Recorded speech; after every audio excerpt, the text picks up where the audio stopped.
Welcome to the Just Hard podcast, real nurses, real talk, real life, where we take the avalanche of chaos in your final exam study guides and turn it into something your brain can actually metabolize.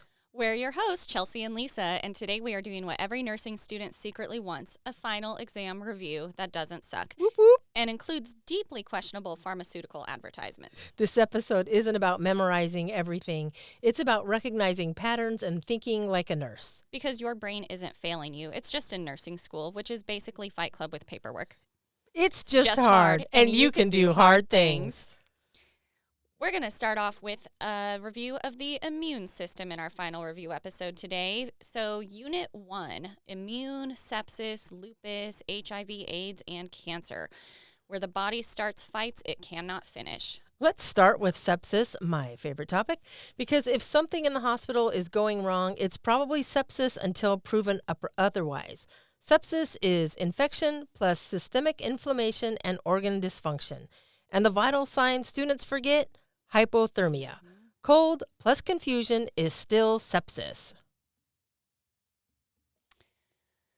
The biggest concept is new organ dysfunction. Your cirrhosis patient being confused at baseline, not necessarily sepsis, so you've got to be a little bit of a detective, but suddenly getting more confused, that's your moment. So let's talk about the 1 hour bundle. First thing you need to do, get blood cultures, start your broad spectrum antibiotics, give your 30 mils per kilogram fluid bolus, check your lactate, and add vasopressors if needed, meaning if your fluid bolus doesn't respond and lower that lactate, patient is still symptomatic, add vasopressors. Yep, and that's the point where they progress from sepsis into that septic shock. Sepsis doesn't wait for anyone. Once you have the order, that broad spectrum antibiotic better be spiked like your ex's blood pressure when you text back, "K."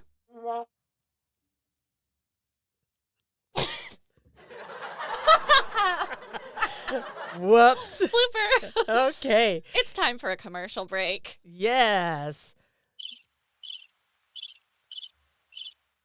Let's start with Zosyn. When you don't know what's brewing, but you know it's bad.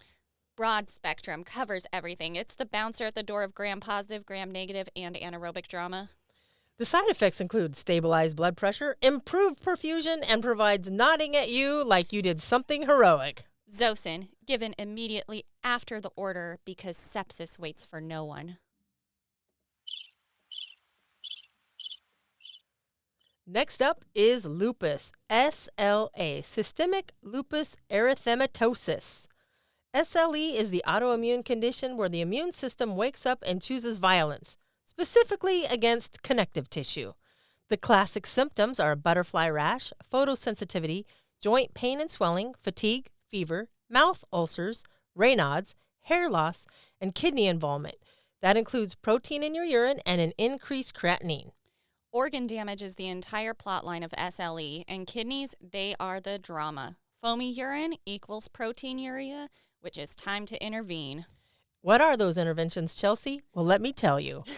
Avoid sunlight, use sunscreen, SPF of at least 30 or greater, avoid sick contacts, balance your rest and activity, manage your stress, don't be a nursing student, monitor kidneys, pain and inflammation control. The medications you want to use include nonsteroidal anti-inflammatories, steroids, immune suppressants, and hydroxychloroquine. Why can't I say that? Let's just call it Plaquenil. And if your SLE patient is on Plaquenil and reports any vision changes, this is a call the provider right now situation. And now it's time for a commercial from our unofficial sponsor. Plaquenil, the medication originally designed for malaria because nothing says modern medicine like using mosquito medicine to calm the immune chaos. Yes, Plaquenil, the drug that once protected travelers from parasite-carrying mosquitoes and now prevents your joints from acting like they're in a bar fight. Common side effects include GI upset, headache, and the dawning realization that your immune system might be the true villain. Serious side effects include retinal toxicity, which is why those routine ophthalmology visits are not optional. Plaquenil, turning malaria meds into immune miracles. Next up, after that fabulous commercial break, is HIV. HIV destroys CD4 cells, weakening the immune system until opportunistic infections line up like it's Black Friday. The labs you want to look at are a low CD4 and a high viral load. The goal is to suppress the viral load and CD4 recovery. The symptoms we'll see in these patients are recurrent infections, oral thrush, night sweats, lymphadenopathy, weight loss, and possible Kaposi sarcoma lesions. Medication adherence is life. Skipping doses leads to resistance, and resistance is like deleting your antivirus during a cyber attack. How do we teach our patients? We need to teach them that antiretroviral therapy is the same time every day. Don't skip your doses, no needle sharing, practice safe sex, report any new symptoms, and keep your follow-up visits. Lastly, manage your emotional and psychological health. This can be a life-changing diagnosis and really can be managed if we get good care. That's right. HIV itself doesn't kill. It is those opportunistic infections that do. So treatment is everything for these patients. Guess what, Chelsea? It's time for another unofficially postured commercial.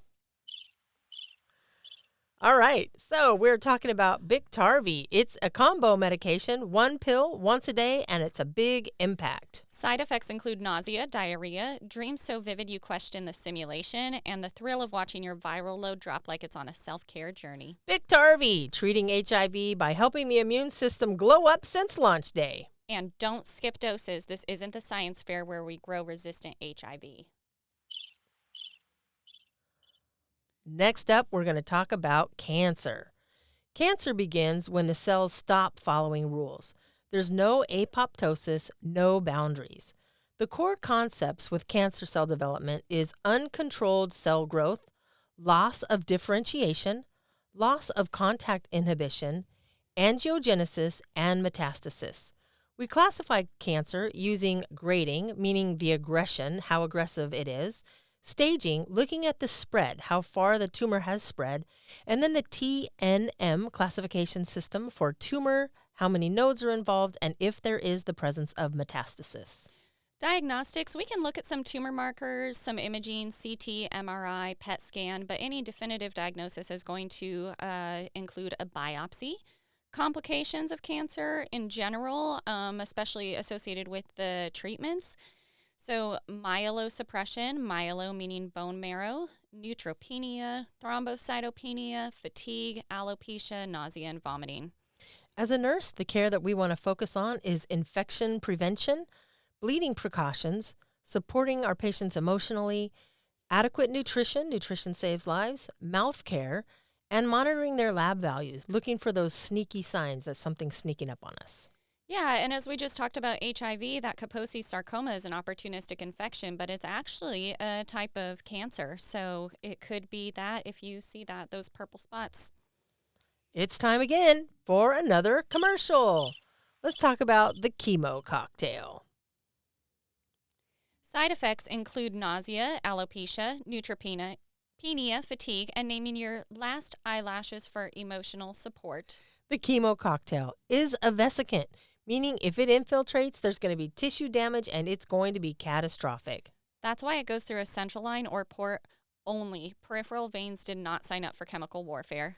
The chemo cocktail, it's potent, it's precise, and it's prepared for battle.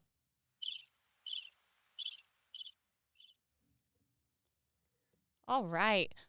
Moving on into Unit 2, atrial dysrhythmias, rapid response teams, and code blues, where the heart throws tantrums and we fix them. Atrial dysrhythmias. Atrial dysrhythmias are the heart's group chat at 3 a.m. They're chaotic and dramatic. So in this episode, we're covering AFib, A-flutter, SVT, supraventricular tachycardia, PACs, premature atrial contractions, and a first-degree AV block. First up is AFib.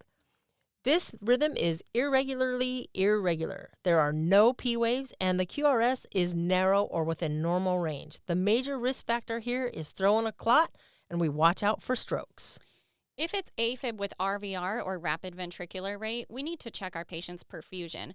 If they're stable, we can probably treat it with meds. If they're unstable, they're going to need some type of cardioversion.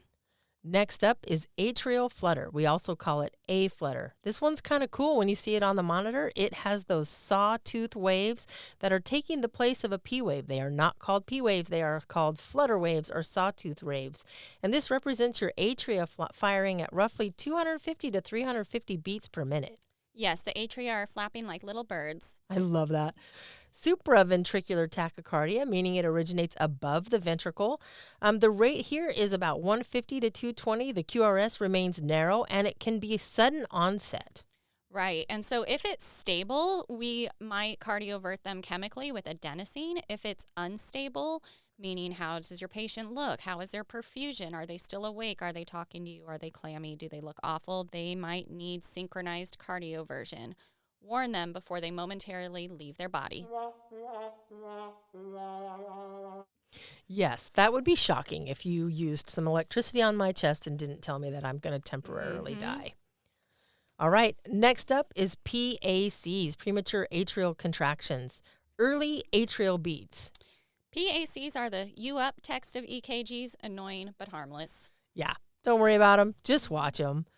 First degree AV block. This one's so fun. It's not really a block. Block is a complete misnomer, but it's medicine, so we have to stay in a state of constant confusion. This is when the PR interval is greater than 0.20 seconds. It just takes a little bit longer for that impulse to travel from the SA node down to the AV node and get through. Yep, it's a delay in conduction. It's not dangerous. The electrical signal is basically saying, I'll reply when I feel like it. I have friends like that. Yeah. All right. We kind of mentioned it a little bit earlier, but now let's talk a little bit about cardioversion. This is used when a patient is unstable, but they have a pulse. Cardioversion converts a rhythm into a normal or a regular rhythm. We use this for atrial fibrillation, atrial flutter, and SVT. Yep, it's kind of like resetting, turning off the computer and turning it back on for the heart. So checklist, if we're doing electrical cardioversion, obviously very painful, so we're going to want to give them some type of pain medication or procedural sedation, have all of the emergency rescue equipment that goes along with doing procedural sedation, consentable procedure, we're going to want to have oxygen, bag valve mask, all of those things at the bedside. And probably the most important thing is that cardioversion has to be synced with the R wave. So every single time you have to tell the machine to sync it to the R wave so you don't send them into a fatal rhythm. It's so cool that a computer can do that for us and we don't have to try to be so on time because I'd be late for everything. Oh, yes. Defibrillation is chaotic. Cardioversion is polite. We love that. Guess what time it is? Time for a note from our unofficial sponsors, adenosine. This commercial is not sponsored by adenosine, the drug that should sponsor us because it's kind of cool. Adenosine, for when the heart needs a hard rest. Give fast, flush faster, and prepare for their brief cosmic FaceTime with the universe. Side effects include chest pressure, doom awareness, and an immediate but usually temporary return to normal rhythm. Adenosine reveals the rhythm. It does not sustain the fix. Adenosine, the Control-Alt-Delete of cardiology. And yes, the chaos comes back, but now you know what you're dealing with. All right, now let's talk about Rapid Response Team, or RRT. Remember, this is our job as nurses. This is one of the greatest things that they implemented that really allow us to show we are picking up on those subtle cues. RRT is called before they code, before something disastrous happens.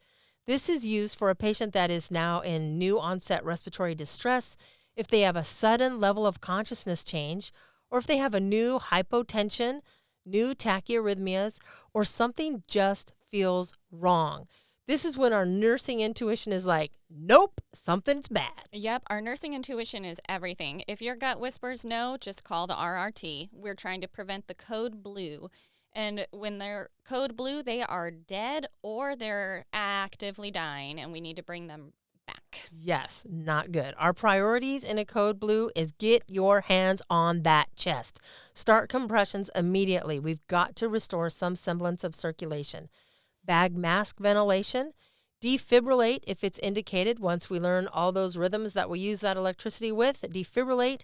Follow the protocols, advance cardiac life support, and switch compressors every 2 minutes. Yeah, and so defibrillation is for when you're dead, D for dead, because there's nothing to sync it to.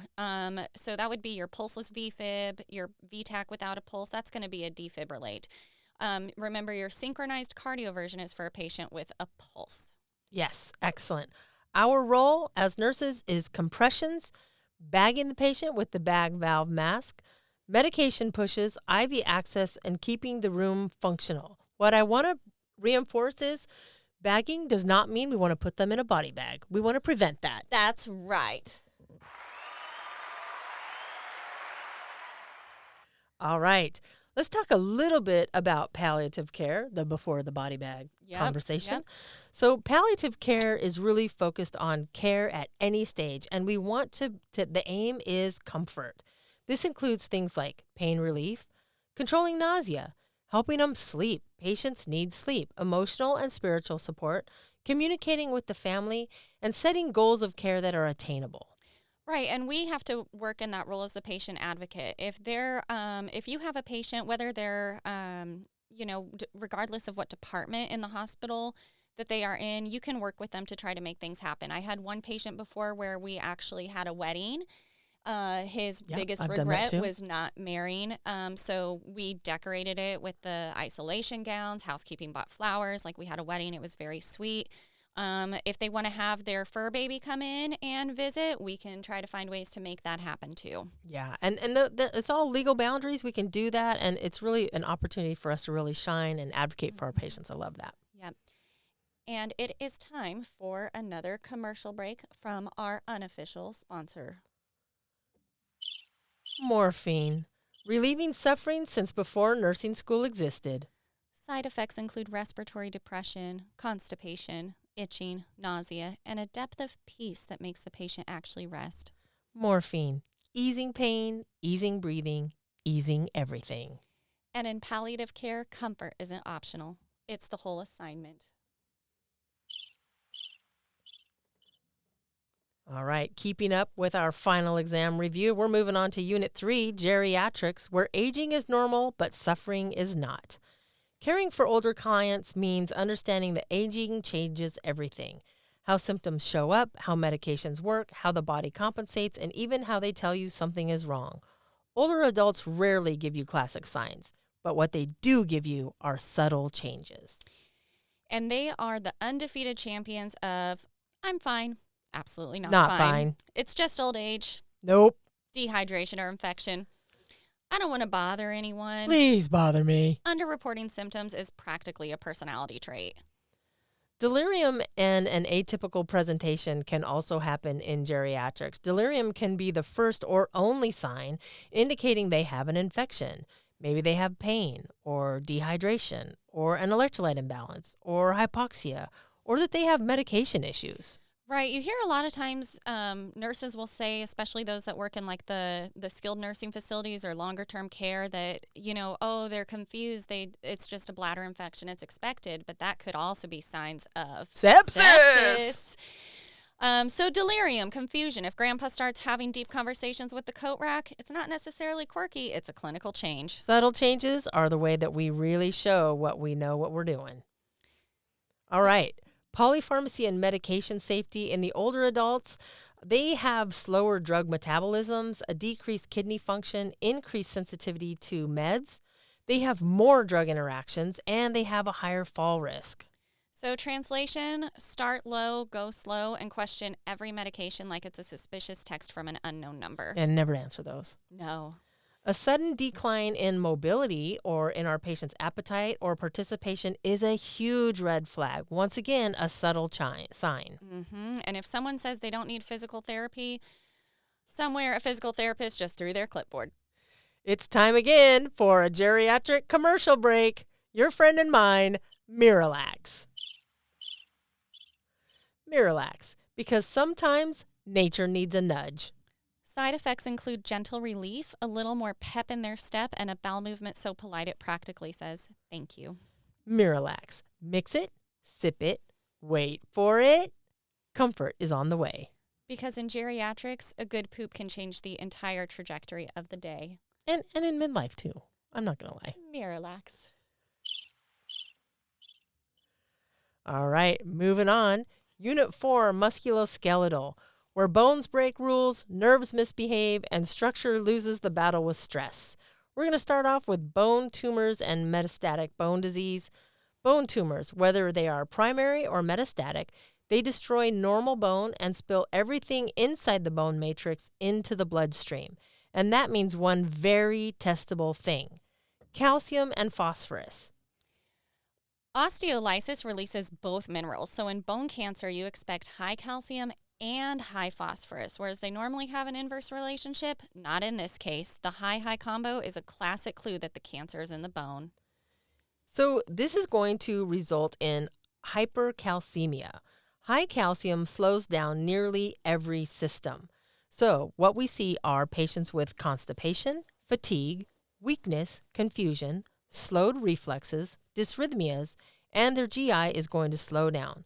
Calcium turns the body into molasses mode. That always reminds me of the Jimmy Buffett and Alan Jackson. It's like molasses in wintertime. Oh, Yeah. yeah, love it. So quick tie-in about calcium gluconate. We can take that back to hyperkalemia. So because that's another way you can remember it, how calcium slows everything down. Well, it also stabilizes that cardiac membrane, slowing down the chaos. So sometimes if your patient's hyperkalemic, we'll give them calcium gluconate to serve as a Band-Aid, stabilize that cardiac membrane, and buy us some time while we fix those potassiums. Phosphorus is also high in bone tumors. Yeah, because the bone stores calcium and phosphate, tumor destruction releases both. So high calcium plus high phosphate. Usually that relationship is inverted when one is high and the other is low, but in this case, we have both elevated. This means there's strong evidence that the cancer is inside the bone. We've said that twice. It must be important. Oh, I wonder if they're going to see it again. So what happens because we have this loss of calcium is we get something called pathological fractures. Bone tumors replace the strong bone with weakened, brittle, abnormal tissue, and this creates fragile areas that can break under minimal force. Pathological fractures can happen during normal daily activity, occur in weakened bones, not due to trauma. They present as a sudden, sharp, localized pain, and they're common in the femur, in the pelvis, the ribs, and the vertebrae. If a patient says, "I just turned in bed and something cracked," that is never a normal sentence, and you should take it seriously. This is pathological fracture energy. And these fractures are true emergencies because the bone is so unstable and the risk of more fractures is high. Right. Let's move into our other topic, amputations. Amputation could be necessary for a number of varying factors, but how do we take care of that post-op patient? Well, after an amputation, we focus on preventing complications and maximizing long-term function. So the key concepts here are prone positioning on post-op day 2 to 3. The reason we place a patient prone is to prevent hip flexion, and that can lead to contractures. So we don't want those hip flexion contractures to happen. So we can apply compression dressings or stump shrinkers. We want to monitor their circulation, make sure that the remaining stump has good circulation so it can heal, assess for bleeding, prevent infection, and manage phantom limb sensations. Right. Do the patients want to be proned? Not really. Never. Do you make them do it anyways?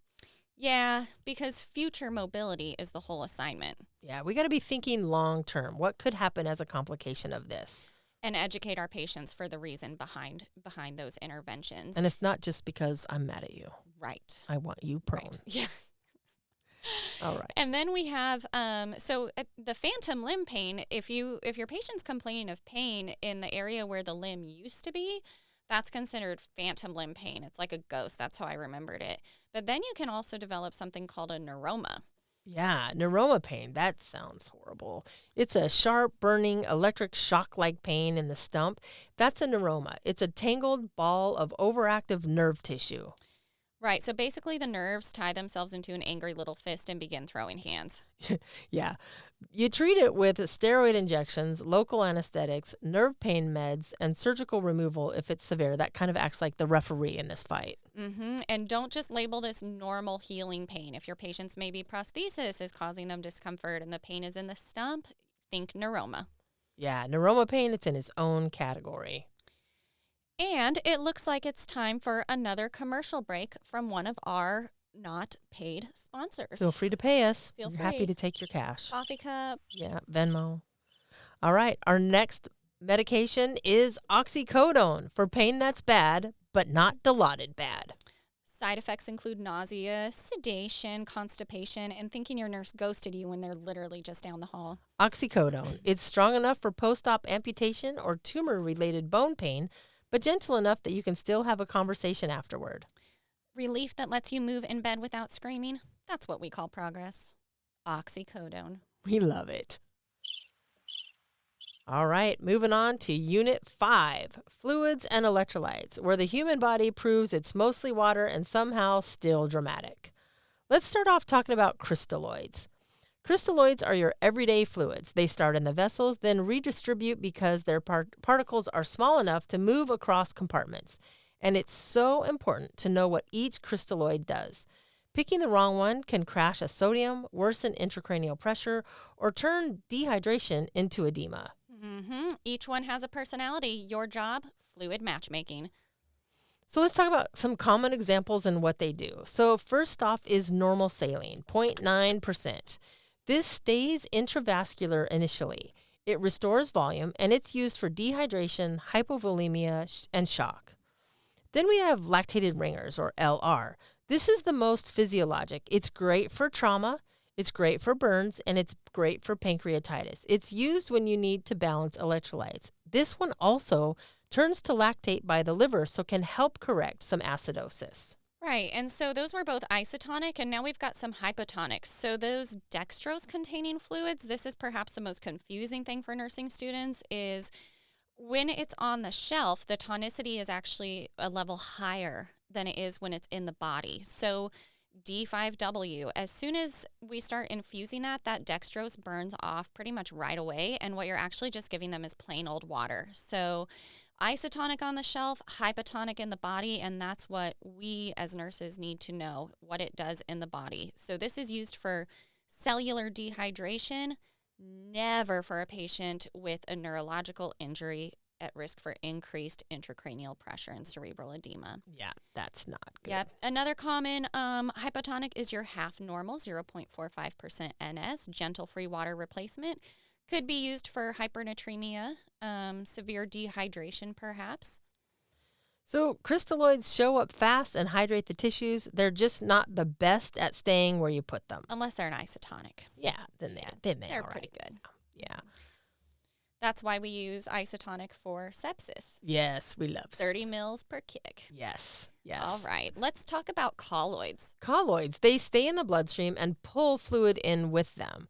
A great one I love to use. I use this all the time when I'm working in radiology after some of our procedures. Albumin. Albumin expands the plasma volume. It pulls third space fluid back into circulation. It's used in ascites, liver failure, and hypoalbuminemia. One note about albumin is don't look like a brand new nurse. Let's fake it till we make it. Here's my helpful tip for you. If your patient is getting both Lasix and albumin because they are swollen like the Michelin Man, you need to make sure that you give that albumin, let it pull the fluid out, and then wait. Give your Lasix after about 30 to 45 minutes. You're welcome. You would be amazed how many experienced nurses don't understand that concept. Unless your patient is like drowning in their own lungs right in front of you, like if you're really trying to help just diurese them adequately, we're going to give that albumin first. Yeah, and you know, Chelsea, the reason that they don't know that is because they never listen to our podcast. That's true. That's the reason. I mean, we're saving lives over here. That's right. Yeah. Yeah, blood products too. Also, you know, they're a colloid. Your blood products are, and any of these, the blood products also, they can really add a lot of circulatory overload. So we wouldn't want to be giving any of those other fluids simultaneously with the blood. And sometimes patients even need diuresis after a lot of replacement. Yeah, that can sneak up on our blood products that we look at are packed red blood cells, fresh frozen plasma or FFP, and platelets. These restore oxygen carrying capacity. They restore clotting factors or platelets, and they are true volume replacements. This is going into your intravascular volume right here. Right. So if crystalloids are water balloons, colloids are weighted blankets. Heavier, pricier, and they stay exactly where you put them. And then let's move on to some parenteral nutrition. So we've got two types, PPN and TPN. So PPN is peripheral parenteral nutrition. It has a little bit of a much lower osmolality than your TPN, which is why it's okay to give peripheral nutrition through a peripheral line. It's a short-term supplemental aid. It's not for full nutritional support. Think of it like a snack. Yeah, then we have total parenteral nutrition, or TPN. This has a high osmolarity. It must go through a central line. It's complete nutrition. It has your amino acids that act as your proteins. It's got your fats, and it's got your carbohydrates. It's customized daily based on the patient's lab. It's very patient specific. The problem is that there's a high incidence for infection and hyperglycemia risk because there's a lot of dextrose in there. So when we stop the TPN suddenly, if the night shift nurse forgot to order the bag, or the day shift nurse, actually, it would be a day shift nurse problem because the day shift nurse needs to order it. We hang it usually at night. You know what? That's true. Yeah, it would be a day shift problem.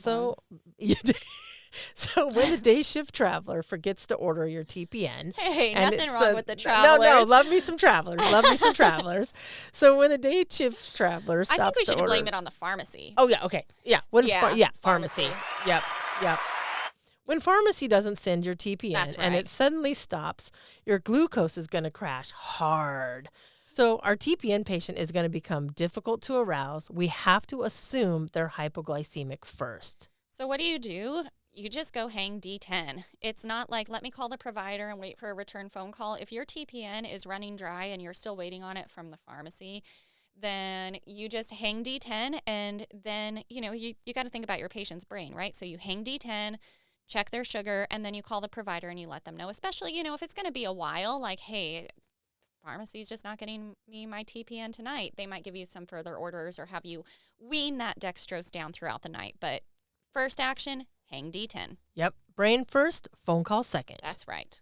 All right. Next, let's talk about hyperkalemia. Hyperkalemia management is in 3 categories. If you memorize these, you understand all of it. First, we want to stabilize the cardiac membrane, prevent dysrhythmias, and this is where we administer calcium gluconate. Second, we shift potassium intracellularly. So we want to temporarily lower the serum potassium, and this is by giving insulin plus dextrose, and we can also use albuterol breathing treatments for this.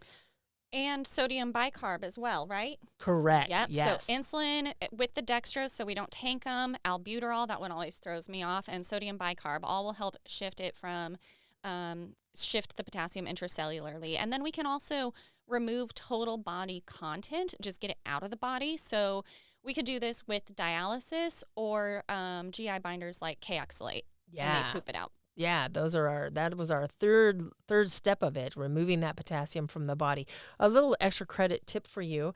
We live in a very poor air quality area, and we see a lot of patients with respiratory diseases, whether it would be COPD, asthma exacerbation, allergic reactions. So we give a lot of albuterol treatments, and as a nurse, we really have to start watching for hypokalemia because those serial breathing treatments can drop that potassium, and we can subtly miss that. I actually don't think that I knew that about the albuterol until a few years ago. Like I hadn't known that. That was not something that was in my nursing education. Yeah. Was it in yours? I didn't remember. Yeah. Now, listen to the albuterol. podcast. Mm-hmm. Yep. Yeah. Another tip from the podcast. And let's have a brief commercial break. Regular insulin. The only insulin classy enough for IV push. Side effects include potassium diving into the cells, blood sugar politely stepping down, and you feel like you're directing molecular traffic with absolute authority. It doesn't negotiate with potassium. It just picks it up, walks inside the cell, and locks the door. Fast, effective, and the star of every hyperkalemia emergency. Regular insulin.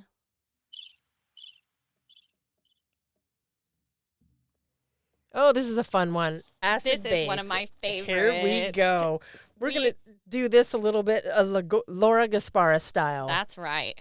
If you haven't listened to her video on this, you really should Google it. I show mine in class. Yeah. Laura Gaspara, she does the education. It's on YouTube. She's a great resource like for studying for, CCRN later on if you go get certification in critical care. But she's got this one YouTube video on ABGs that she's all about sharing with nursing students. So this is where ABGs become a family drama. So, step 1, start with the pH. Always, always, always, always start with the pH. And your dividing line is 7.40. Think perfect, like Dave Harding, 7.40. The pH that's less than 7.40 is acidic. The pH that is greater than 7.40 is more basic or alkalotic. The pH is the vibe check of the whole situation. If the vibe is off, everything downstream is chaos. So then the next step, I'm sorry, Chels. Oh, we're just so excited about ABGs. I know. Who matches the pH? The problem. The one that matches the pH is the problem, or the baby daddy, if we're talking about it as an ABG baby. I love it. Yeah, so we have our two players, the CO2, which is respiratory, and the bicarb, which is metabolic. So ask yourself, which one matches the pH? That's the problem. That's the father. So if it's an acidic pH, we have to ask who else is acidic. And if it's a basic pH, we have to ask who else is basic. Whoever matches the pH is the cause. That's the father of this ABG baby and the source of all the drama. You don't even have to like him. You just have to identify him. Step 3, who's trying to fix it? This is the new man in your life. Look at the value that does not match the pH. If the other value is abnormal, that means the organ system is trying to compensate, aka the new man is trying to clean up the disaster. If the pH is still normal, he hasn't shown up yet. You're still alone with the baby daddy. Actually, the pH could be normal. It would be the opposite value. If it's normal, wait, let me think about this for a second. The value that does not, that's right. Yeah, the other value. These can be confusing. Good catch. Yes. Yeah. Yes. Yeah. So if it's normal, if that opposite value, so we've matched our pH with Right. our whatever value that matches our pH. And then if the other value is normal, then it hasn't shown up yet. So you're still alone with the baby daddy. Right. Yeah. Yep. So the last step really is kind of where we were just going here. So deciding your compensation status. So if you're fully compensated, the pH is normal, okay, but your CO2 and your bicarb are not normal. So Yeah, that means our new man fixed it. Balance is restored and peace has been returned. So we're getting them back within the normal range. The pH is within 7.35 and 7.45, but the CO2 and bicarb are both abnormal. One's causing the problem and the other one is fixing the problem. right, whereas you can actually have partially compensated where the pH is abnormal and both of the other values are abnormal. That's the key for nursing students, is that all 3 values are abnormal. So Yeah. still in partially compensated, the one that matches the pH is the problem. The other abnormal value, but that doesn't match the pH as an acid or base, is the one that's trying to fix the problem. Yeah, so everyone's trying, but the relationship is still in chaos. Yes, this is group project energy. Baby daddy caused the mess. New man is working on it. pH still looks like a crime scene. Then we have the uncompensated, where the pH is abnormal, but only one of the other values is abnormal. This is the easiest one to identify because the other value, of the 3 values, the pH, Right. the CO2, and bicarb, the pH is abnormal, and only one, the pH or the bicarb, is abnormal, and then the last one is normal. Nobody's helping. No one. You're alone on the dating apps, swiping, refreshing, losing hope. Okay, so where are you at today, Chelsea? Are you fully compensated, partial compensated, or still out there uncompensated in the online dating pool? Ooh, I am somewhere in between partial and uncompensated. My pH is not vibing. And that is how you read ABGs. All right, it is time for another commercial. Our favorite, sodium bicarb. Sodium bicarb is the drug that shows up when things have gotten real acidic. Side effects include pH rising from the dead, CO2 climbing like it's training for Everest, and nurses everywhere whispering, "We only use this when we have to." Sodium bicarb is not your first date, not your first choice, and definitely not your first line treatment. But when the pH drops so low it's texting the underworld, when your metabolic acidosis is giving end of days energy, that's when sodium bicarb kicks the door open like, all right, who messed up the acid-base balance? It buffers hydrogen ions, buys time, and gives the body one last pep talk while you fix the real issue. Because sometimes the pH needs a little nudge and a lot of drama. Sodium bicarb, for when all other boundaries have been crossed. Okay, welcome back to the Just Hard podcast. We're moving on to Unit 6, renal, end-stage renal disease and GU cancers as our final review, where the kidneys quit their job, dialysis becomes the new boss, and urine is never subtle. CKD and end-stage renal disease are the kidneys slowly sending resignation emails and then one day switching on an out-of-office message for the entire body. So what actually happens when our kidneys stop working, we go into end-stage renal disease, our potassium is going to rise, our phosphorus is going to rise, our calcium is going to fall, bicarb is going to drop, and so we're going to have a patient that has metabolic acidosis. Our red blood cells are going to drop. We're going to have patients that are showing signs of anemia. Fluid overload, they're going to become hypertensive, and then they're going to have uremic symptoms. They're going to be itching, have a metallic taste in their mouth, maybe complain of some nausea, and maybe even get confused. When the kidneys retire, every electrolyte pulls a full reality TV meltdown. And then these patients, if they have to go on dialysis is a huge lifestyle change for them. Yeah, dialysis isn't just a treatment. It's literally an identity shift. The fatigue, the schedule, the food restrictions, it's a whole emotional and physical adjustment. Yeah, I think the food restrictions are probably the worst. That renal diet is so strict. Boring. When you're on dialysis, it's like, how much water can I have? What is my blood pressure today? When am I going to dialysis? Why am I so tired? And it's hard. It's hard. Yep. Patients need support, empathy, and realistic expectations. And these patients are very fragile. They will code on you in any minute. If you think about it, they're just walking around with an organ failed all the time. Sister, yeah. I was in talking to the dialysis nurse because I'm super social, and the patient was there too, but they were getting dialysis, but I was just doing some social stuff, and the patient began to be part of our conversation. I think we were talking about a television show, and all of a sudden I look over, patient dead. Yep. Dead. Yep. And you got to watch those dialysis nurses too. Some of them are absolutely phenomenal. Yep. But just like with everything, right? Like some, you really got to watch them because some of them will come in with this idea like, oh, I have to pull 2 liters. And they're going to pull 2 liters even if their blood pressure is tanking. So sometimes you got to be like, hey, I need you to back off a little bit. My patient looks like a raisin. Could we stop? Yeah. Return the blood. Back off. Yeah. Call to the doctor. But those patients are very unstable, and not only during their dialysis treatment. They're walking around in organ failure. They can code on you anytime. Yeah, we were full on having a conversation. I literally thought the patient just paused to put her thoughts together. And when I looked at her, dead. Yeah. Yep. RRT. Yep. Yeah. But code blue. Yeah. It was not an RRT moment. It was a code blue moment. Yeah. But in my crazy, defense, though, she didn't give me any cues. Yeah. No, they don't always, right? Sneaky little thing. But it's crazy how you can tell, like, just by looking at them, sometimes without even doing your pulse check, Yeah. You're Dead. Like, Dead. Yeah. We were there. Yep. All right. So with a dialysis patient, there is one rule that never changes. We have to protect that fistula arm like it's Beyonce. There is no blood pressure checks on the arm with the fistula, no blood draws on the arm with the fistula, no tight sleeves on the arm with a fistula, no trauma to the arm with a fistula. If the patient has a bruit or a thrill and it disappears, that's a dialysis emergency. In that case, we got to prepare for a VAS cath or an ASH cath because that patient still needs dialysis. That's right. So another invasive line, and sometimes it's so hard to get any type of access on these patients too. Quick review on the fistula patency. How do you know if your fistula is patent? Ooh, we got to feel the thrill, but hear the bruit. That's right. So if you lose patency, if you don't feel a thrill or you don't hear the bruit, that is Beyonce level drama. Call nephrology immediately. They need a new temporary access. That's when you get to call your fabulous interventional radiology team. Woohoo! Let's give them a shout out.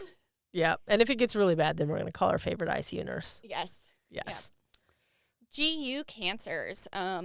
Cancers of the genitourinary system. Let's do a final review. We're going to boil this down to a couple of themes that you must know.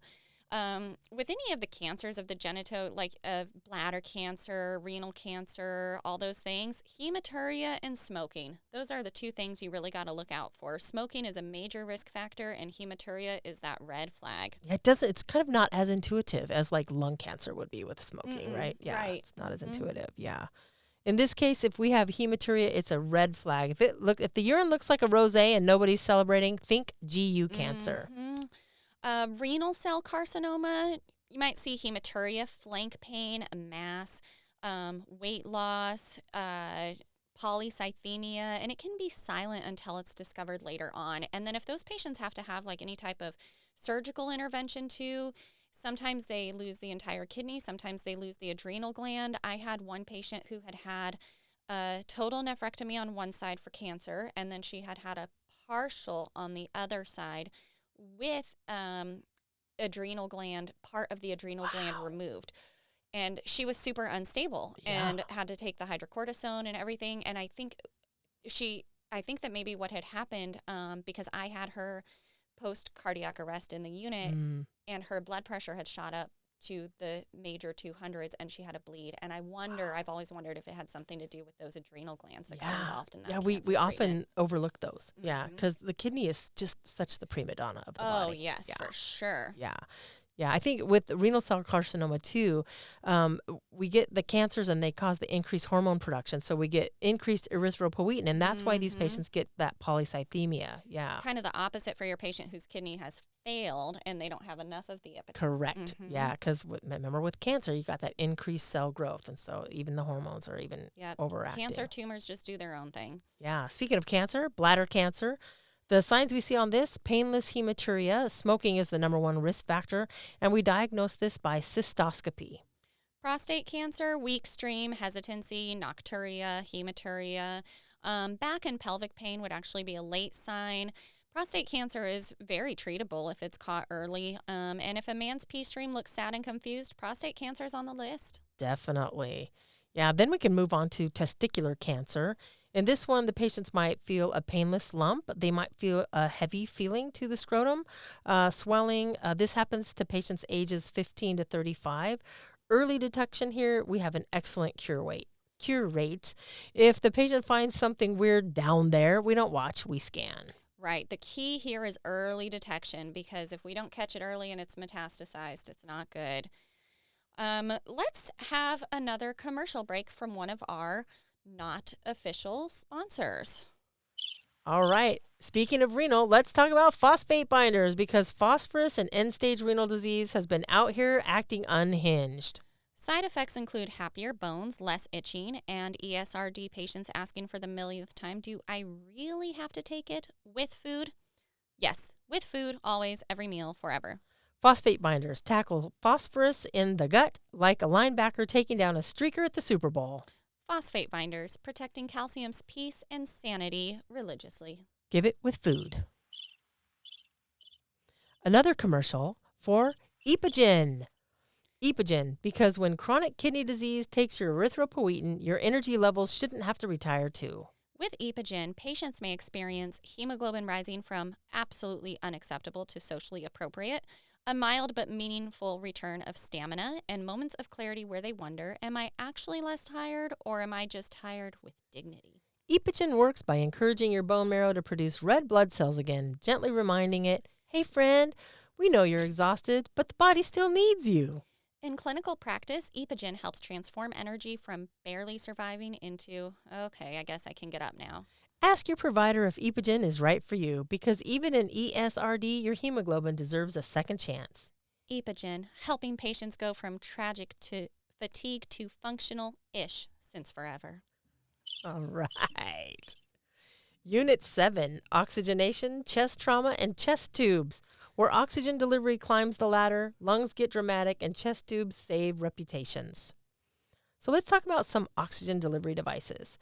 Oxygen devices are a staircase. You don't jump around, you climb it based on how bad things are going. Yeah, so a nasal cannula gives 1 to 6 liters per minute. It's a low-flow device. Patient can eat and talk. Good for mild, stable hypoxia. This is your gentle, cooperative bestie. Unlike a simple face mask, we can use that with 6 to 12 liters per minute. It must be greater than 6 liters to clear off that CO2. And this is for a patient that has moderate oxygen needs. And my favorite is the non-rebreather. That's my go-to in a rapid response, right? That's your rescue. It gives nearly 100% FiO2. The key thing here, and you'll see a lot of nurses miss it, so don't be afraid to step up if you notice that that reservoir bag is not inflated. That reservoir bag has to be inflated, or else the patient's kind of essentially suffocating in a way. So you've got to turn up that dial on that flow meter all the way up. Short-term rescue device, hopefully we can turn them around before considering an advanced airway. Another super cool mask device is a Venturi mask. This delivers the most precise FiO2. This is ideal for COPD patients where we don't want to hyperoxygenate them. When you need accuracy, not vibes, this is the mask for you. And then we have the high flow nasal cannula. You might see some of the brand names Vapotherm, OptiFlow. We use this a lot. We used it a lot during COVID. We had patients that were prone on a non-rebreather and a high flow, trying to prevent them from having to require intubation. Not ideal, totally different times. And you are going to see some of these patients on the floors. Now, the patients are sicker and sicker if they're in the hospital. They're sicker on those med-surg tele floors. What used to be probably a step down is now your tele unit. Yeah. So high flow up to 60 liters per minute. So you're going to want to report off on how many liters per minute and the FiO2 being delivered. Heated and humidified. Really, anytime we're giving more than, 4 liters, I would say they need to be humidified. Helps reduce work of breathing. It actually even gives them a little bit of PEEP. Yeah. Great bridge between before we use BiPAP or have to intubate the patient. Speaking of BiPAP and CPAP. Positive pressure ventilation without intubation. This patient must have an intact respiratory drive. It can be very weak, but they must be able to initiate a breath and be able to exhale a little bit. That's right. They can be, BiPAP can be very, very dangerous if you put it on the patient that really doesn't meet the correct criteria. If they have excessive secretions, that positive pressure is just going to push those secretions down and they're going to be aspirating them. Altered level of consciousness or any type of profound weakness where they cannot take that mask off themselves, because if they vomit and they can't take that mask off, not good. That positive pressure is just putting all that vomit into the lungs. So if your patient, never restrain them on BiPAP. If like in those rare situations, they're usually going to be in the ICU with a 1-to-1 line of sight safety sitter to take that mask off for them if needed. Yeah, we would also never use it on anyone with facial trauma or anyone that is a post-laryngectomy patient because the pressures are too much. And that's key, right? Like people forget sometimes with the laryngectomy, they're not that common. I think I've only had a couple patients with them. Correct. Same. So that is their only airway. That stoma is their only airway. So you can put that BiPAP on their mask and you're not doing anything but putting the air into their stomach. Yeah, not helpful. Nope. Yeah. And like you mentioned, absolutely no restraints in the BiPAP patient. If they vomit with a sealed mask on, they're going to aspirate. They must be able to remove that mask. Yep. If the doctor tells you to do it, you say absolutely not, or you have to escalate it up your chain of command, or make sure that they get a 1-to-1 sitter. And sometimes if they're that bad, they really probably need to be intubated. BiPAP is not good for rescue, really. I hate using it as a rescue. Sometimes these patients just need to be intubated. You can't live on BiPAP for 3 days straight. Correct. Yeah. This might be a good one for maybe a palliative care patient or maybe a lung cancer hospice patient that gets a pneumonia. Maybe this might help buy them a little bit of time while they heal from the infection. But yeah. Absolutely. We just got to be able to take it off to do that oral care every couple hours. It's so drying and so uncomfortable. Most patients really hate wearing it. Some of them have some relief, but they usually hate wearing it. Yeah, they sure do. Yeah. And then if BiPAP doesn't work and the patient is really hypoxic or really struggling, then obviously the last step is intubation. And so this would be used when your oxygenation and ventilation is failing, when the airway can't be protected, and when nothing else that we try is working. Right. So if the vibe is they're dying, the move is intubation. Yeah. Moving on to chest trauma. Chest trauma always comes back to 2 things, airway and oxygenation. If air, blood, or fluid enters the pleural space, the lung collapses like it's throwing a tantrum. You need to catch it fast. Chest tubes exist for one purpose, to clear out what doesn't belong so the lung can re-expand. Air, blood, fluid, it doesn't matter. Negative pressure must be restored to that pleural space. Yeah, and unless you work at a trauma center or survived working the pandemic, you probably haven't worked with a whole lot of chest tubes. Yeah. So we're just going to give you some brief tidbits for caring for that chest tube. So the water seal chamber, that's your number one clue. That's your window into the pleural space. You might see tidling, which is normal. That means the system is open and responding to pleural pressure changes. That's where that little white ball goes up and down. And if you have tidling and then all of a sudden you don't, you need to ask yourself, is my tube clogged or is the lung actually just resealing itself? Yeah, use the patient's context to decide which. Is the patient getting better or is there a problem with it? Right. We also want to look at that, speaking of the water seal, bubbling. So we expect bubbling to be present if we have a pneumothorax. As air leaves that pleural space because there's a little hole in the lung, then we expect to see some bubbling in that water seal. That means air is escaping. As the lung heals, bubbling will decrease. Right. The bubbling occurs from right to left, and that little water seal chamber actually has numbers on there, 1 through 5, where you can kind of use that as a guide to measure if they're improving or not. Yeah, we do not expect bubbling if we expect fluid in that pleural space. So if there's a hemothorax or a hydrothorax, there's no air in the pleural space, so we do not anticipate bubbling. Right. If it sounds like a spring break jacuzzi, that's bad. If it's common just collecting fluid, that's perfectly fine. So let's talk a little bit about suction with our chest tube system. There's two main kinds, a dry suction versus wet suction. This is not to be confused with the water seal. Every Pleurovac needs a water seal. But dry suction is really set on the device. This is the suction limit that's set on the device. We just hook it up to wall suction. Wall suction is on or off. And the suction chamber in the dry seal chamber, we see a bellow that expands, and that lets us know that it's functioning. Wet suction, we see gentle bubbling. This means that it's working. But if it's a loud, chaotic bubbling, then we need to turn that down. Yeah, I feel like I've really only seen wet suction in more of those trauma patients. It can, I think they say that it can be a little bit more, Yeah, it's kind of dangerous because as it's bubbling, that water evaporates, and it's that water level that helps us to set the suction. So I really don't see it used much anymore. I haven't seen it for a long time. When Florence Nightingale and I were nursing students together, we used it, but I haven't really seen it since. Most of what you're going to see is the dry suction. And remember that suction is controlled by the dial on the chest tube. It doesn't matter what you turn the wall suction up to as long as you turn the wall suction up high enough to inflate the bellow. Okay, story time. Yes. So we had a group of doctors that were hired to work as nurses in our emergency room, I want to say 25 years ago. And they were not able to come and practice medicine in the United States. They were from another country. And so they were able to work as nurses because they challenged the nursing boards. And it was way back in the day when the nursing shortage was really early on. And anyway, so we had this doctor that was a nurse. He was working as a nurse, but he was trained as a physician in his country, and he was working. And the patient needed a chest tube. And so the emergency physician placed the chest tube and left the nurse to connect the Pleurovac. And the nurse did not use a Pleurovac, but set the suction directly to wall suction, bypassing the Pleurovac. Oh, Fortunately, no. It was right at shift change, and I came in to take over care, and they had just finished the procedure. And I noticed it, and I was like, what in the foreign country nursing is this?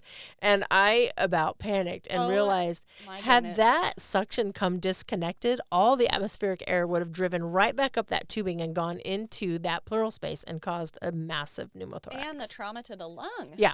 Yeah, it was quite chaotic. I think I'm still scarred from that. And it was like 15 years ago. And, so if you, we saw everybody had chest tubes during COVID. They all did, right? But, if you're in a situation where you don't see them that often, just ask. Ask your friends, ask your coworkers, how do I set this up? I haven't done this for a while. I don't remember. Yes. And sometimes every hospital, I learned that from when I was a traveler. Every hospital, their equipment might be a little bit different, pretty much the same concepts. Correct. But sometimes it's a little bit different. So just ask. Same concepts, different brands, but you're right. And I think this kind of goes back to teamwork, right?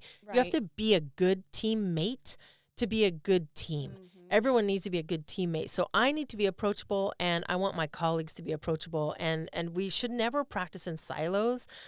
There's tons of stuff that I don't know that I'd love to go to my colleagues and ask, and I want to be that resource for my colleagues. So, yeah, if you would have just asked. Right? Yeah. Good thing you came on. I feel like that happens a lot. You're going to see in healthcare so many nurses that are just downright scary. Yeah. And it takes one good nurse coming in and kind of fixing it. So what we do, we really do save lives, and sometimes it's not just from the medical issue that brought them into the hospital. Yeah, that's true. Poor care. We're protecting them from our peers. Mm-hmm. Yes. Back to the chest tube, the collection chamber, just the basics. So the collection chamber, the drainage canister, you trend the amount. You actually mark the levels on it with your actual Sharpie. If you have a sudden stop in the drainage, you need to be wondering if there's obstruction or, maybe is it healing, whatever was going on. And then if the chamber is full or gets knocked over, you just you have to replace the whole system because you can't measure it properly because it will spill over. So you just replace the whole system. Yeah, in that collection chamber, we're not analyzing the fluid like a wine tasting. We're just watching the trends. That's right. And you always want to know anytime you have a tube or drain, how much fluid did it put out for your shift so far? How much did it put out the night before, and what was the 24-hour total? Every pulmonologist for a patient with a chest tube will ask you that, and any surgeon for a patient with a drain. Those are the numbers they want to know. Yeah, these I don't know, new, the ones that we've used, I've used my whole career, the Pleurovac. You definitely know that a nurse was involved in the creation of that because that front surface of that is fully writable. You can write on it with a pencil or a pen or a Sharpie. You don't have to get some special device to write on it. So a nurse did that because if we left it up to a non-nurse, they would have had some hieroglyphic something that we had to chart on that. Yeah. And that's one of the only times you actually get to clamp the chest tube without an order. So sometimes the doctors will give you an order to clamp it and then they'll get an x-ray like several hours later to see if the problem is, if the pneumothorax or hemothorax is resolving. But if you have to change out that canister, you just clamp that tubing briefly, change out the drainage system, and then unclamp it. Just don't forget to unclamp it. Yes. So congratulations if you clamp it. You just created a tension pneumothorax. Don't do it. And if the tube comes out, we're going to treat it like an open pneumothorax or a sucking chest wound. So we need to cover it with a sterile occlusive dressing and tape it on 3 sides. So any patient with a chest tube, you should have clamps at the bedside and you should have that Vaseline gauze or the Xeroform dressing. And sometimes when we put that occlusive dressing on, even though we tape it on 3 sides, to let some of the air escape that got sucked in. But sometimes that occlusive dressing works too well. Yes. And it's too occlusive, and you have to lift up one side to let a little bit of that air out. And then, of course, we're going to call the provider and prepare for a new chest tube. And I know, if I accidentally pulled out a chest tube and I called the provider, I'm totally blaming it on a nursing student. Oh, yeah. You know what I do? I blame it on respiratory. Oh. I used to blame it on X-ray until I began working with X-ray, and now they're my peers because they come rolling in with that big portable chest machine and they knock your thing up. Yeah. I used to always blame it on radiology. I had one nurse that I was orienting, and we turned the patient in bed, and she didn't look at the tube, and she turned him, and the tube came out, and we blamed it on the orientee. Yeah. So you got to pay attention to your lines, drains. That tube should be hanging from the bed frame, not the rails, and not just sitting you don't really just want sitting on the floor, even though it has a kickstand. I usually use the kickstand and I hang it from the bed frame. Yeah, because the rails go up and down. Yep. So that's going to change the level of your chest tube for sure. And then you might see some subcutaneous emphysema. That feels like Rice Krispies under the skin. Snap, crackle, pop. Really nothing to do about it. It is an abnormal finding, so the provider needs to be notified. But there's probably no intervention unless it's circumferential and they needed to do something to relieve that pressure. But it's just air wandering around under the tissue. Yeah, another word for that is crepitus, not to be confused with the other term for crepitus, which is bone on bone. Mm-hmm. But yeah, it's totally benign. It's only if it's getting worse. If you see subcutaneous air worsening, then you might have air trapped under the skin from, I remember one time we had a patient that had a tear in the trachea. So we saw some sub-Q emphysema, some crepitus around there. That was really scary. Yeah, and we were talking about this too, the chest tubes in light of chest trauma, so like pneumothorax, hemothorax, but we also mentioned hydrothorax. So some of the things that could cause the hydrothorax in our patient, the only time I've ever really seen it, it's malignant. Yeah, that's where we get all that fluid stuck in the pleural space for sure. Yeah. So that was when your patient gets disconnected from the patient, the chest tube. But if the tubing gets disconnected and you can't fix it immediately, place that tube end in sterile water. So you want to stick the patient's side of the tube into sterile water, and that's going to give us a temporary water seal. So always, always, always have a small container of sterile water available just in case. I'd rather have it there and waste it than not have it and my patient get disconnected and then I have another pneumothorax. So when in doubt, you want to ask yourself, do we still have a water seal? Right. So important. And then let's talk a little bit more about the patient who has laryngeal cancer, perhaps, and has undergone a laryngectomy. What are some pre-op and post-op interventions for them? Yeah, what we want to do is establish a communication method pre-op. So we want to use a tablet, a writing board, gestures. Sometimes our older patients that might have a little difficulty moving, like with Parkinsonian tremors or something, can't use a tablet to touch things. So we might have a board with pictures or images that they can point to. Practice beforehand because you think it'll be fine. but you don't know what the effect of the medications or maybe a little hypoxia or something's going to happen with the patient. And So it's even practice harder for them. beforehand. Yeah. Yeah, they're losing their voice, right immediate post-op. Eventually there's things that they can do for the speech generators for that esophageal speech, but establishing that communication method is so important. And then post-op, your airway now, like this is what you have to remember is that airway is the stoma only. There is no more communication between the trachea and esophagus. So if you need to suction that stoma, you need to suction it with some sterile, 14 French catheters. Provide humidity. Sometimes they have to wear devices, HME devices, to provide some humidity. Prevent water from entering the stoma. Like you don't want them just drowning when they're taking a shower. So we really have to educate that patient. Yeah. And then do not allow that patient to be intubated orally or nasally. It's not going anywhere. It's not going anywhere. Yeah. It has to be through that stoma. Yeah. If there's no larynx, there's no airway above the neck. Everything goes through the stoma. Mm-hmm. All right, moving on to lung cancer. So the highlights, the number one cause, as we all probably know, smoking. So the first early symptom typically is a chronic cough or a change in the cough. Some other key cues we might see is hemoptysis, dyspnea, unintentional weight loss, or superior vena cava syndrome, that facial and neck swelling that we see. Right. That was one of our oncological emergencies where that tumor is pressing on the superior vena cava and preventing the venous return going back in. So you're going to see that swelling in the upper body. I love it how it all relates together. If we understand heart failure, we understand SVC. That's right. So lung cancer, it shows up late. It spreads early. Sometimes it's one of those that likes to go to the brain. Yeah. Mm-hmm. And if we have to do, if we have a patient with lung cancer and we go in and do surgery, these patients are always going to come out with a chest tube because we've just destroyed the pleural space. It all ties together. And one of my favorite things too is I always like to talk about the good lung down, no lung down. So if your patient has had a total pneumonectomy and they have no lung on their left side, you don't want to position them on their right side and the weight of the body compresses the only lung that they have left. So remember that good lung down, no lung down. That's a good saying to remember how to position your patient. I love that. Yes. Hey, let's have a commercial break from one of our sponsors, kind of unofficially sponsors. When a chest tube decides to make a run for it, when the pleural space is suddenly open for business, when your patient just became a human wind tunnel, there's only one product you can trust. Introducing Vaseline Gauze, the sterile, occlusive hero designed for moments when your shift suddenly becomes a trauma drama. When it's smooth petroleum sill, Vaseline Gauze provides immediate protection against air rushing into the pleural space.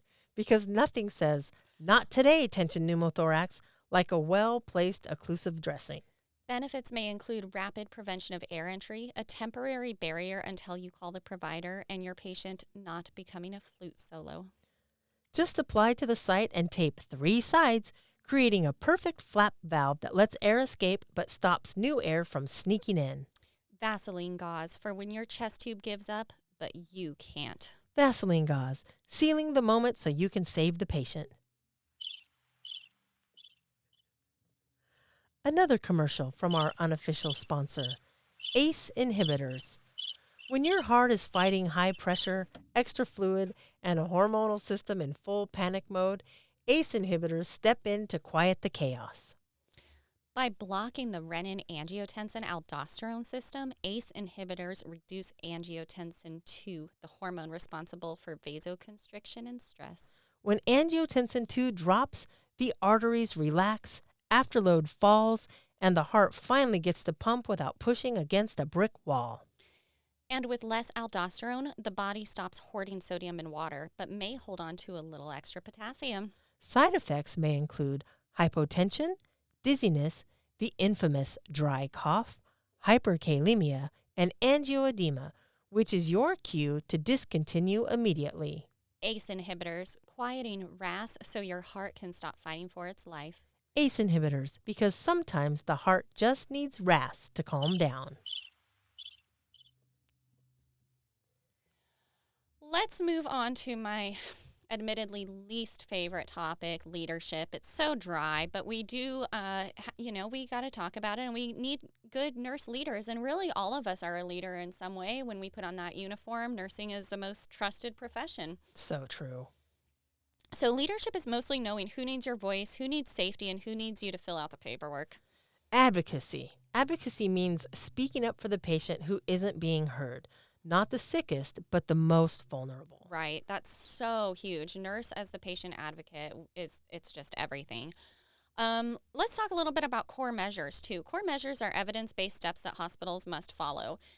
So we have a sepsis bundle. Sepsis actually isn't a core measure; it's a bundle. But we kind of talk about it with that too. But heart failure has core measures. Stroke has core measures. Skip, post-op patient, all those core measures. Those are things that if we do them, we know that their outcomes are going to improve. If we skip them, bad times. I think we're seeing a change in that terminology too. I think we're going to move away from core measures and we're going to start calling them quality indicators. So watch, like maybe in 5 years we'll listen to this podcast and be like, what were core measures? And everybody knows quality indicators as like a catchphrase. Everything changes. When I went to nursing school, there were only 5 rights to med admin. Oh, and I came here and I started teaching. I'm like, what? There's 8.5? Well, you want to hear something even awesomer? When I went to nursing school, we didn't have nursing diagnoses. Oh, well, I'm so glad we're getting rid of nursing diagnoses. Now we can actually call the problem what it is. Yeah, that's so last year. Yeah. All right. Patient safety. Falls, medication safety, hand hygiene, pressure injuries. The basics are prevent lawsuits and death. Yeah, skin is the number one thing that people sue for, unless that data has changed. But that's what I had heard throughout my career. And then we have magnet hospitals. I don't believe that we have any magnet recognition hospitals here in Bakersfield. Yeah, I think we have a couple that are applying in the middle of the Mm-hmm. process. Yeah. So magnet hospitals focus on nursing excellence, strong outcomes, and empowered nurses. Then we have committees. Committees, the quality of an effective committee has a clear goal. People show up, discussions get done, and that's it. So this would not be your basic nursing program committee that we talk and talk and talk. Yes. And talk and talk. And nothing gets done. In nursing education. Yeah, it takes a while for things to get done. So productive committees get things done. Staffing, always, Speaking of productivity, the biggest thing, staffing. Acuity, ratios, budget, skill mix. Safe staffing is an ethical duty. It's really, really hard, though, because the hospital system is a business. And depending on where you work, here in California, we are very blessed that we actually have nurse-patient ratio laws. There are times where we might have to go out of them for patient safety if we're, having a huge influx. But the laws are you can only go out of that ratio for, I think, 4 hours before the hospital starts to accrue fines for being out of ratio. Yeah, and let's talk about these laws and the ratios. From one ER nurse to an ICU nurse, my background is in emergency nursing. We can never shut the door. Yeah, we you can don't never, get the ratio. We when can the never ICU is say like, we're we closed. can't take that patient, we don't have a bed yet, and you're still drowning down there. Nothing will piss off an ER nurse more than when you call report on your 7th patient and you hear that your ICU nurse that only has 2 patients is on break. It's like, what is a break? I haven't peed in 4 days. So, yeah. Yeah. So if you're whatever department that you're working on, if you're working in the ER, understand that we don't have the necessary ratios like other departments do. Right. But if you're working on the floor in the ICU or something, understand that your poor ER nurse, your patient's going to be dirty. Right. Your patient might not have everything done. They're going to be alive. And that nurse is given the best over 100%. Right. And they probably haven't peed in 4 days. So don't yell at them if they didn't label their IV tubing. Yeah. And there are times actually where we've gone out of ratio to decompress the ER because the drowning was so bad that it was safer for us to be out of ratio with 3 ICU patients than it was for the ER to be holding 6 of them. Yep. Because that's super dangerous. Mm-hmm. Yeah, for sure. But the goal, staffing based off of acuity, that's really the safest thing for our patients. Ties into quality care and prevention of errors. Yeah, I think, one of the things that we get afraid of a little bit in the hospital system is reporting errors. We really want to report errors. It's not punitive. Right. We think it is. And you know what? There are consequences to everything that we do. And so sometimes there are going to be a punishment or something we don't love if we report an error.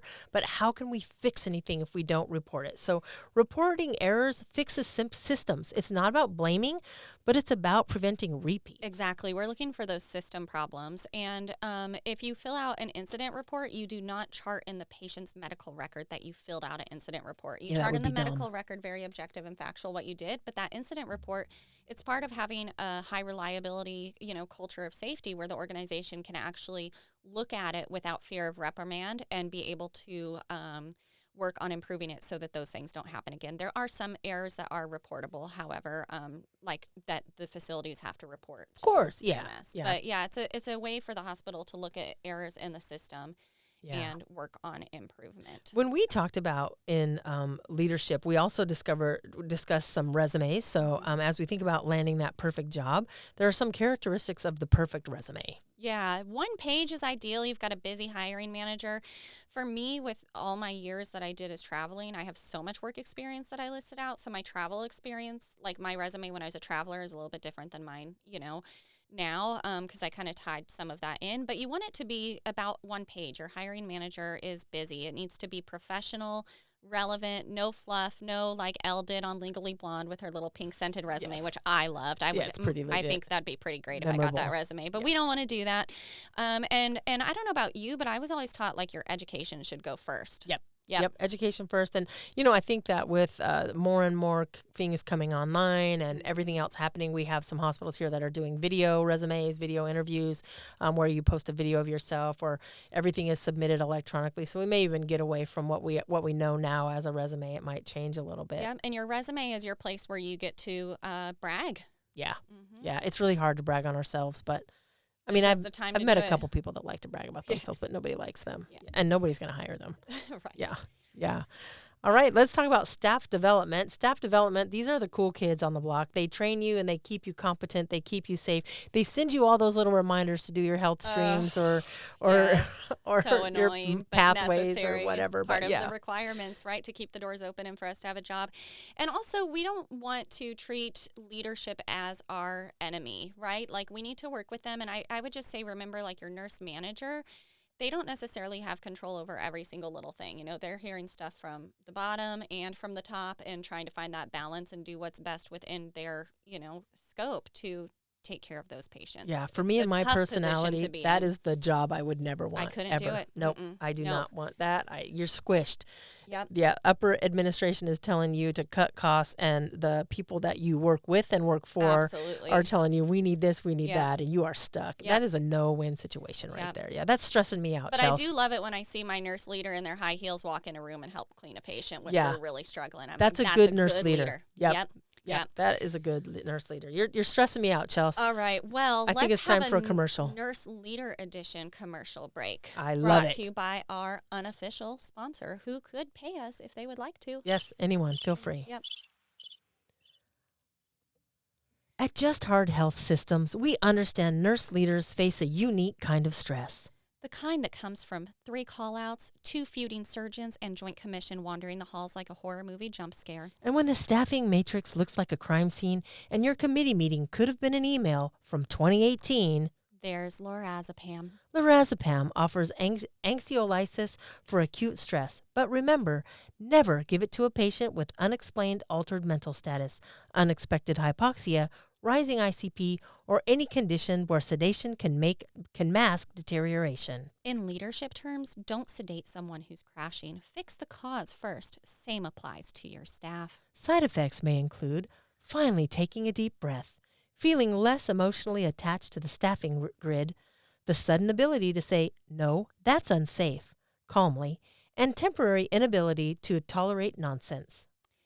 Other leadership side effects may include realizing half your stress wasn't the job, it was the meetings, whispering, "I don't get paid enough for this," with a peaceful smile, and refusing extra admissions like a spiritually awakened bouncer. Lorazepam, because sometimes the emergency isn't medical, it's the staff meeting.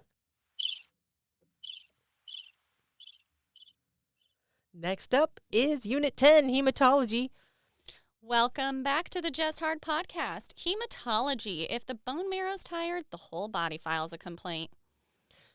Yeah, so if we are looking at the bone marrow, then it makes red blood cells, and those carry our oxygen. White blood cells are responsible for immunity. Platelets are clotting, and if production tanks, we see a patient that's fatigued, risk for infection, and bleeding. That's right. Chemotherapy can cause all those things in our patients, right? We see this a lot with our cancer patients, especially those that have cancers of the blood.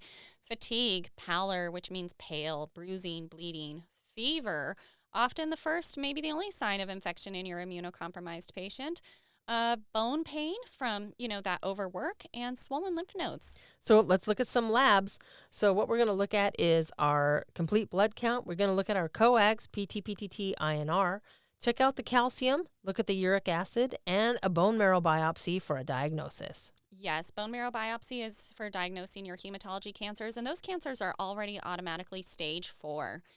And then aging, of course, we got to talk about age-related changes. Older adults have a lower marrow reserve, so slower immunity, increased anemia, and increased risk for clots. Yeah, they might just walk around with a constant state of anemia. Yep. Yeah. Major disorders of the hematologic condition, leukemia. This is where we have too many non-functional white cells. So the white cells aren't working effectively. So infection, anemia, bleeding, bone pain. Lymphoma. Painless enlarged lymph nodes, plus B symptoms, fever, night sweats, weight loss. Thrombocytopenia. Low platelets, bruising, petechiae, and bleeding risk. How about lymphedema? Ooh, blocked lymph drainage, chronic swelling, need to protect the skin. We can also see lymphedema occur in what, Lisa? Breast cancer. That's right, with a mastectomy with node involvement. Also a limb alert on that arm, just like a limb alert for the arm with an AV fistula. Yeah. And multiple myeloma. Bone destruction, fractures, pain, hypercalcemia, renal issues, and ecchymosis. Every heme disorder circles back to infection, bleeding, fatigue, and bone pain. And it is time for a brief commercial break for someone who does not sponsor us.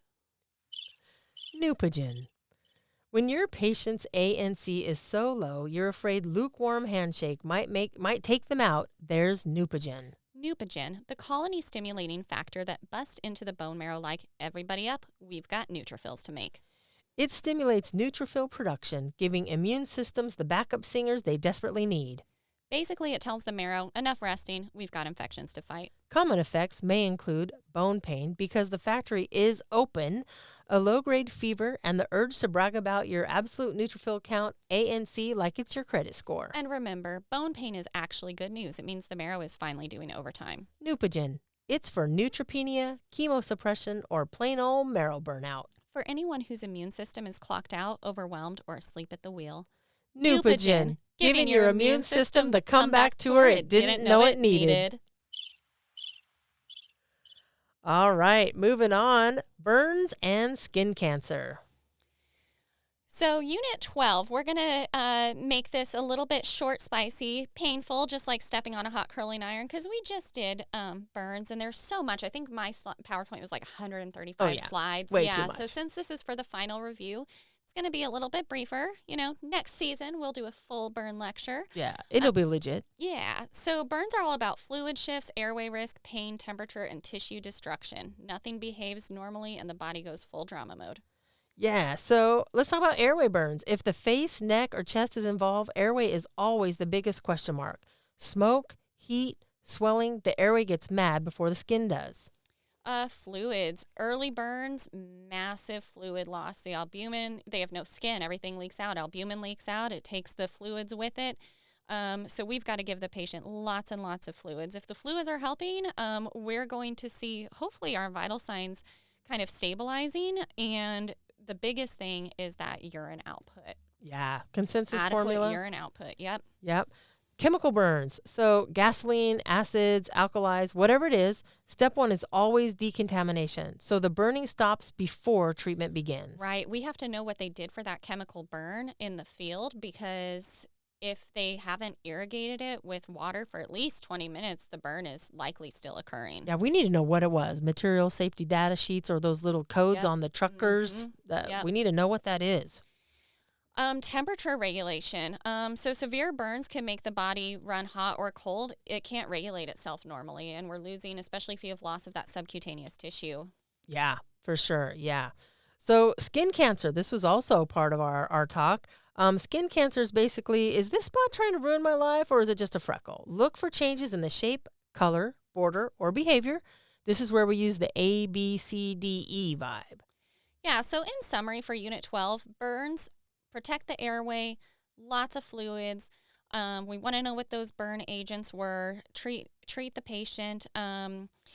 And a lot of times the medications that they're on for antibiotics just depend on what they're growing. They almost always end up growing Pseudomonas or... Sure do. Mhm. Yeah. And skin cancer wants attention before it becomes a problem. So you need to slather on that sunscreen, stay out of the peak sun times, and take care of your skin. Okay, that's Unit 12. Short, sweet, done. And it's time for a commercial break. Is your patient's burn wound acting like it's auditioning bacteria for a Broadway musical?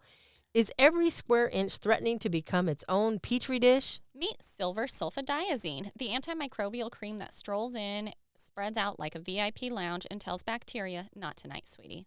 With broad antimicrobial coverage, SSD keeps burn wounds cool, clean, and lightly frosted like a donut in the ICU. Side note, it may also stain everything it touches a mysterious gray purple. Skin, gauze, sheets, your soul. But honestly, that's just color coding for infection control. And as always, if your patient has a sulfa allergy, silver sulfadiazine is a very firm absolutely not. Silver sulfadiazine, classy antimicrobial protection. With a hint of purple mystery.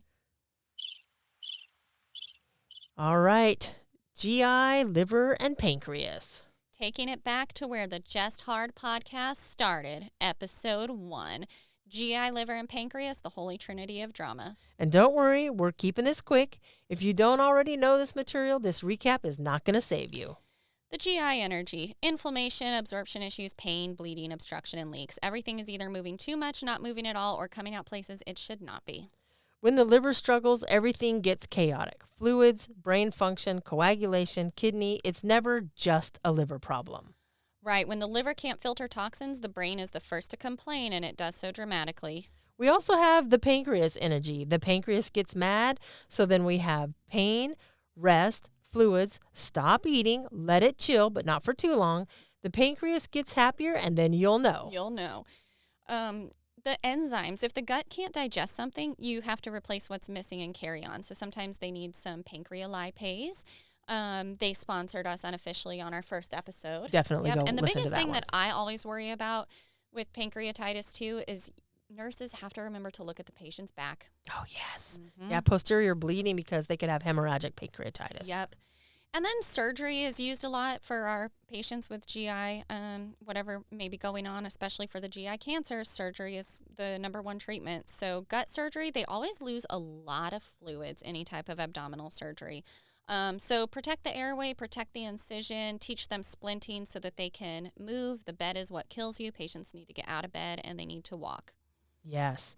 Okay, it is time for our commercial break. So this is rifaximin, the liver edition.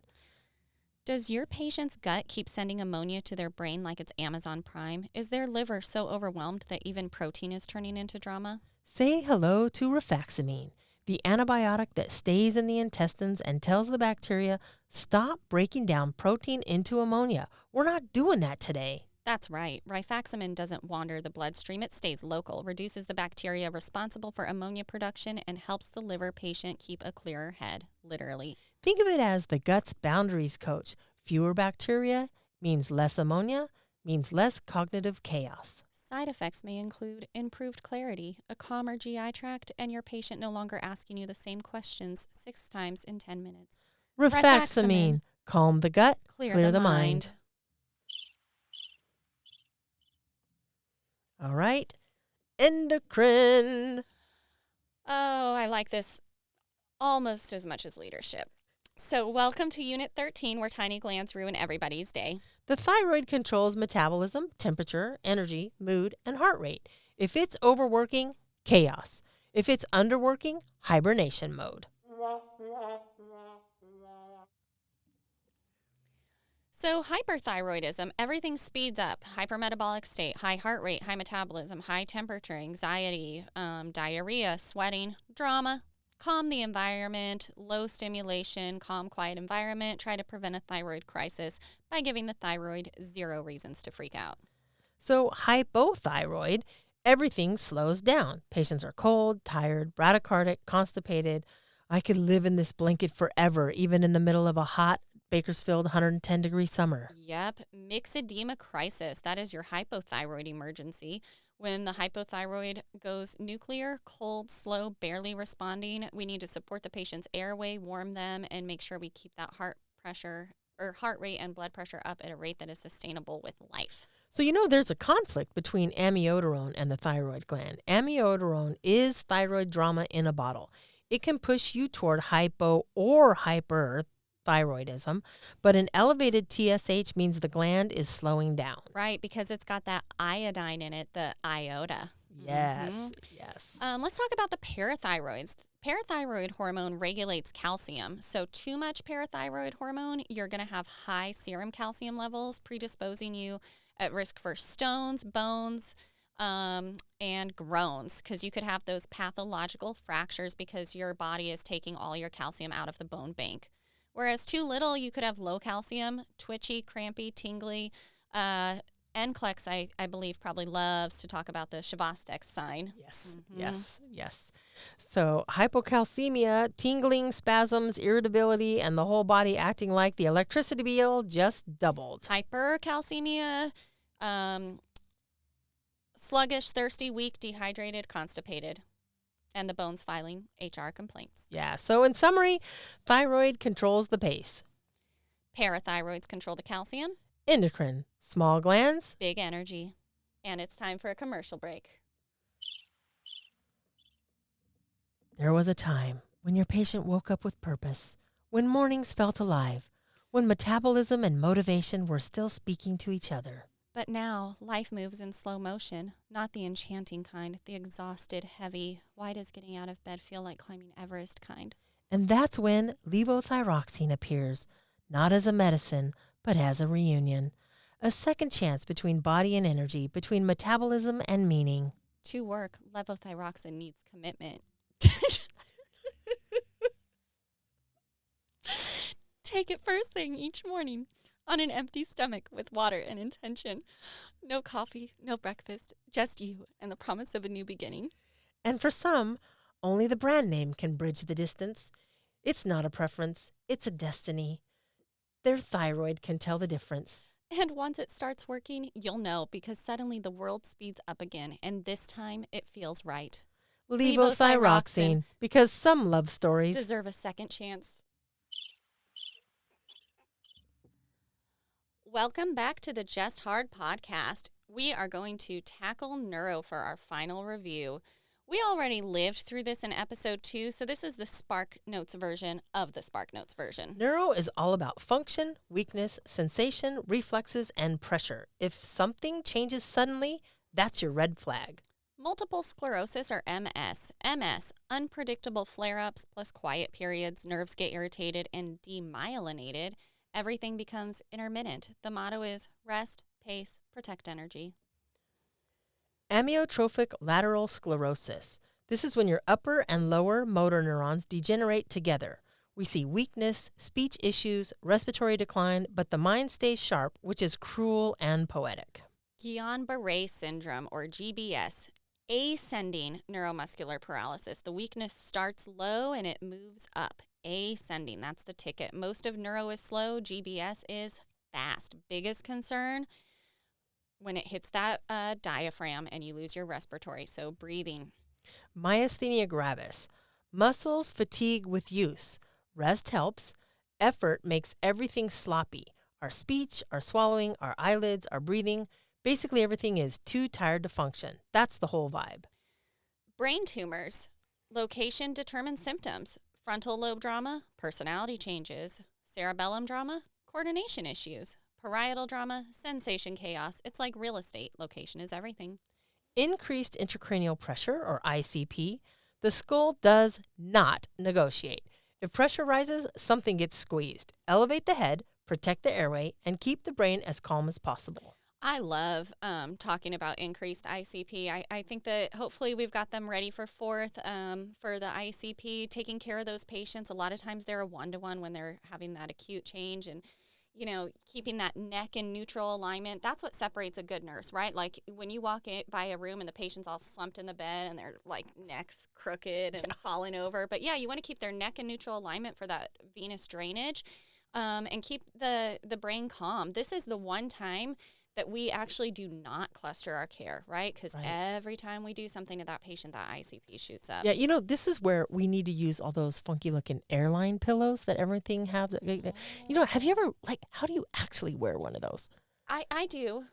Where does the snap go, or does the opening go in the front or the back, or does it support your chin or your neck or the? I guess it depends. If you're stuck in the middle, just the keeps you from falling drama? over on the other person. Yeah. If I'm on the Okay. window, I sleep against the wall. One time I scheduled a trip after I worked night shift, and I scheduled a red eye thinking it'd be perfect, and my flight was delayed 8 hours. And so I fell asleep at the gate, and I woke up when a different flight was boarding, and I was drooling.